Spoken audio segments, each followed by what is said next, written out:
Welcome, Nexters. What a difference a week can make. My thoughts and prayers are with the people in Ukraine at this difficult time. So it's a bit of a somewhat subdued Whiteboard Wednesday today. We're going to talk about demystifying the world of streaming video. So hopefully I can give you some value here and help you understand a little bit more about the mysteries of these things.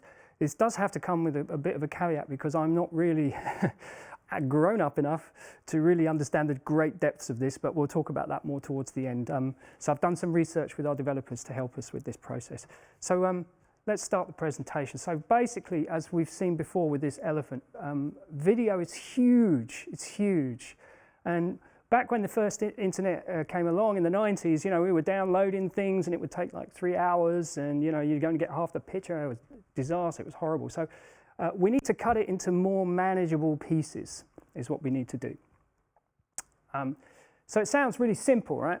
Now, as our lead developer, Robert Nodge, would tell you, nothing is ever simple. And of course, it is not. So what I tried to do is break down a complex thing into a more simple way of talking about it. So I could bamboozle you by saying, okay, I'm going to take this elephant and I'm going to encode it in AVC and I'm going to have an AAC for the audio codec, put it in an MP4 container, and I'm going to push it to the mice over an RTSP stream. So what we need to do is break that down into what is that actually doing. So there's 3 parts, okay? There's basically 3 parts. There's the encoding part, there's the container part, and there's a network transport stream. And that's how we get the video to the mice. So let's look at that in a bit more detail. So beginning with the encoding. So the encoding is where we take the gigantic 50 gigabyte elephant and turn it into a smaller, more agile, manageable file. And we can use different codecs and things like that. That's a whole other conversation, but we can use AVC, we can use nxtedition, ProRes, HEVC, you know, lots of acronyms basically, but lots of different codecs available to do that process. And that's how we make it into a smaller, more agile file.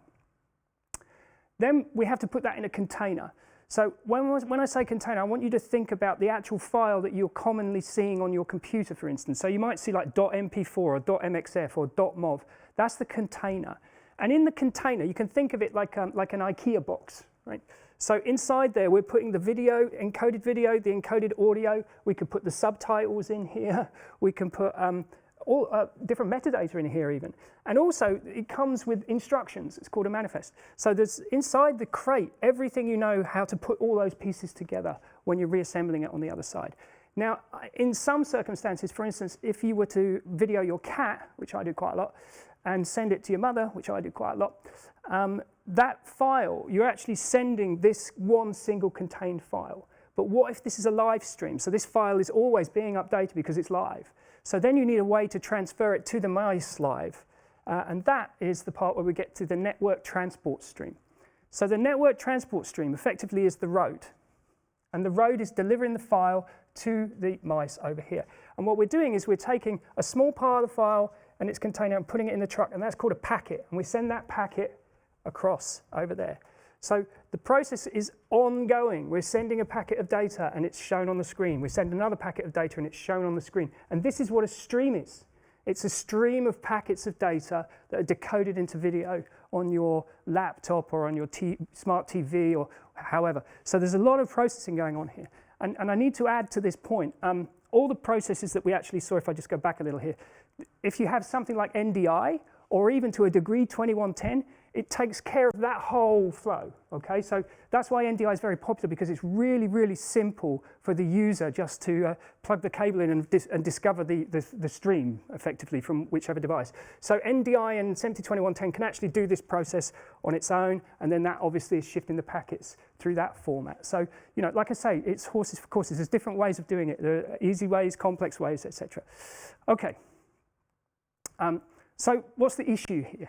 Well, latency is a big deal in streaming, okay? It's basically delay. Now, I don't want to sound a little patronizing, but I'm going to try and explain latency in a layman's terms. So if you can imagine for a second here, whoa, if you can imagine that I accidentally queued on one too many. If I was standing on the beach here, and there was a lightning strike over here on the sea. Of course, the speed of light is very low latency, if there's any latency in it at all. It's really fast, the speed of light. However, in comparison, the speed of sound is somewhat behind. I believe 343 meters per second behind, in fact. And what latency is that in this case is the distance between the sound and the light. So this is the latency. So in this case, we could say that the blue line, the audio, is latent. It's latent to the picture in some ways, you could say. Okay, now I get to my balancing people. Okay, so it's a very delicate balancing act. It's latency versus quality, okay?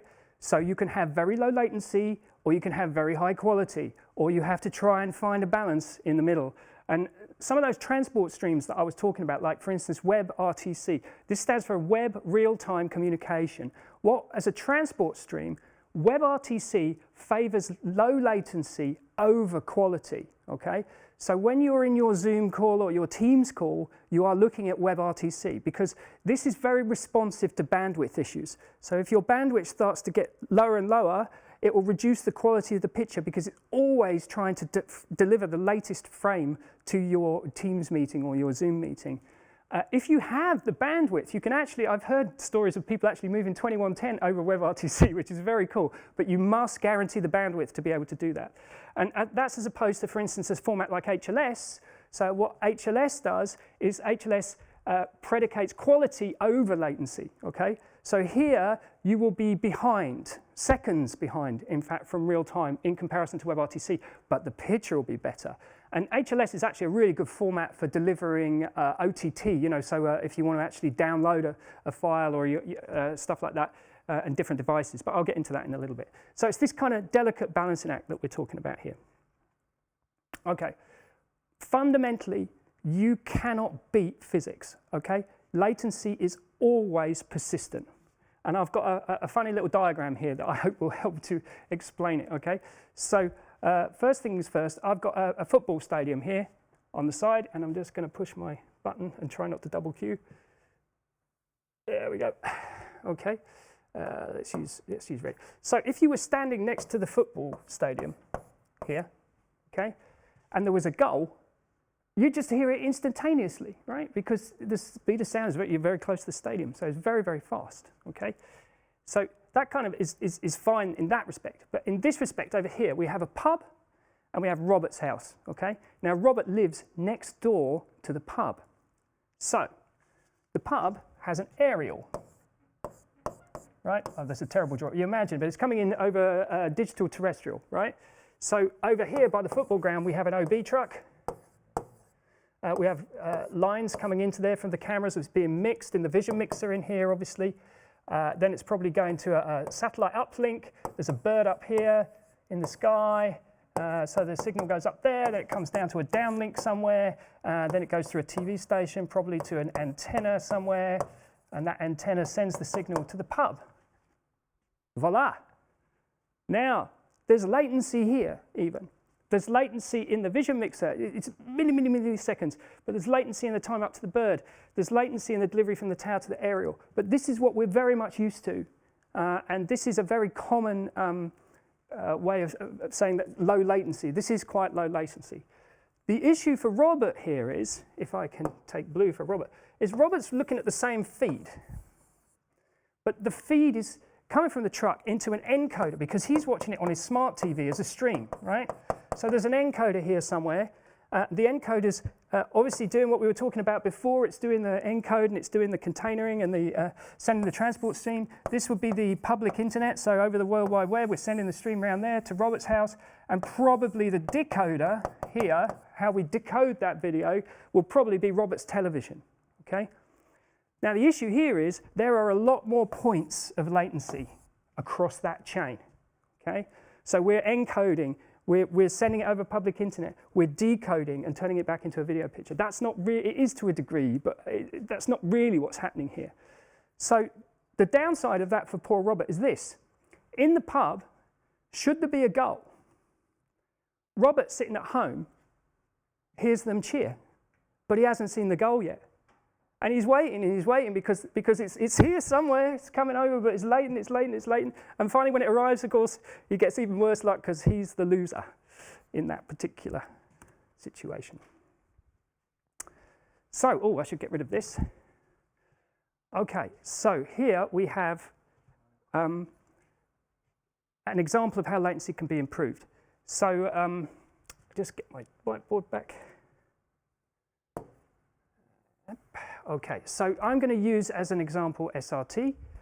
SRT is just one example. There are other ways of doing this, but I'm just going to show you the SRT way because it's quite interesting. One of the things that can happen is you can lose data on the way, and as I'm going to demonstrate here. So if I look at the video comes in here, and it comes in and it's encoded. Okay, so we have like packet 1, packet 2, packet 3, and packet 4. Okay, so 4 packets. I'm being oversimplified basically here, right?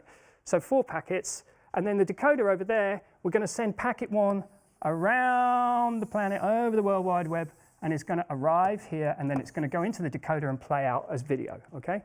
At the same time, packet 2 might take a slightly different route and go around maybe a couple of times, but it's going to arrive, it's number 2. Here's number 3, packet 3 goes around the world, it's lost. Here's packet 4, goes around the world the other way, and arrives, packet 4 is lost. So what happens here, if in a normal circumstance, what would happen here is that you would end up in a situation where you see either a lot of freezing or that kind of pixelated effect where you've lost data. But with the SRT solution, what they're doing is they're actually going, the decoder talks back to the encoder and says, number 3 is missing, I need number 3. And the encoder goes, oh, no problem, I'll send you number 3 again. Woof, and then here comes number 3, just in time to go out at the right place. So SRT, secure, reliable transport. Reliable is the key word there. That it's always keeping a buffer at the record end that it's sending to the decoder if it loses a bit of information. Okay. So that's latency. Now I'm going to talk a bit about resolution, okay? Now resolution is important. You could talk about that in terms of bit rate, stuff like that. I'm not going to get into that, and I'll put my disclaimer at the end as well. But quality has a cost. And this is an interesting diagram, okay? So what you can see here is different HD formats, right? So, well, I say HD, UHD.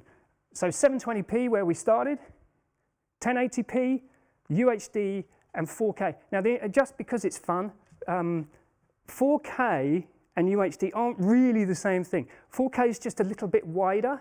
The reason for that is that UHD supports a 16:9 frame better, but it's not really truly full 4K. I'm sure somebody's going to ask me a question about that. I'll keep up my head. No, not yet. We'll see. Ask me a question about that. Going back to here. So 720p and 1080p. 1080p is 4 times bigger than 720p. So if we had that quality versus latency issue, perhaps we want to send everything 720p because then we have got to do less stuff to send. Because it's not, although it's 4 times bigger, the file size isn't necessarily 4 times bigger because of the way we encode it. But the compute time, how long it would take to compute that extra 4 times is where the issue is, and that would introduce latency. So that's what we're always trying to overcome with faster codecs, faster processors, even like cloud burst encoding where you can actually do that really fast on the fly. And of course, this gets exponentially worse as you go up to UHD. So there's a lot of development around how this is going to work in the future and to keep an eye on. It also actually gets worse, believe it or not. So I borrowed this from davidsmith.org displays. I'll probably put a link in the show notes afterwards. But this is a really interesting diagram. This is all the Mac products and all the different resolutions of all the Mac products. And it's crazy how many different formats there are for even the same device. For instance, you know, this is an iPad, this is an iPad Pro. Here's an iPhone 6 and a standard iPhone. This is a 27-inch Retina 5K iMac. So it's huge. And what's really interesting here is what works really nicely is that when you use HLS, it's really good to use HLS for this kind of stuff because, for instance, let's just say that this video is 1, this video is 2, this video is 3, this video is 4, this is 5, this is 6, this is 7, this is 8. What HLS does is this manifest where it will be a list of like hit 1 and another, this is 2 and this is 3, and here's its file location or its URL, and then that will know that that's number 1 and this one is number 2 and this one is number 3. And when the device asks the manifest, okay, I need a video, my resolution is this, it will pick the right file from the list effectively that the manifest gives with the HLS file. So that's actually quite interesting for HLS. Okay. Final thing on resolution, size matters. Now, this is probably not much to do with streaming, but it is about quality, really. One of the things that I found interesting about this, I found it in the New York Times. If you have a 50-inch screen here, okay, and you're sitting here at this line, that's 1.9 meters or 75 inches away from that screen. Anywhere beyond that line, you can't, with your own eyes, see the difference between UHD and 1080p. So someone sitting on their sofa here might as well have a 50-inch HD TV instead of a UHD TV, because sitting here makes no difference. There's no benefit. And that's why I'm saying size matters, because, for instance, when we have TV screens that are as big as walls, we're going to need 8K, right, for that kind of scenario when we get to it. But it's quite an interesting concept that, you know, sometimes you have to press your nose up against the glass to see the benefit. All right. Now, this is where I go down a rabbit hole and I say to you, you can take the red pill or you can take the blue pill, because I could get into some, like I said before, I'm not grown up enough to get deep into this. I could talk about variable bitrate, constant quality. I had a chat with the developers. They're happy if you would like to do a deep dive on this and know more about it. Please put something in the chat or put a comment under this, even if you're watching this after it's been live. So just put it in the comments that you'd like to see that. And if we have enough interest, then we'll do a special video where we talk about the actual, you know, real deep guts of streaming. So that's it from me for today. If you have any questions, let's see. I'm just going to check. Doesn't look like it today. Nope. Okay, so please reach out to me on LinkedIn. If you want to reach out on LinkedIn, just directly to me is fine. You can ask me questions. Follow our LinkedIn page as well for nxtedition. And if you're watching on YouTube, subscribe and hit the bell for notifications, because we don't put out a lot of stuff. We only do one of these once a week, and you get an alarm for it, or a notification, should I say, if you ring the bell. So that's it from me. Hopefully see you next week even. Have a good week, everybody.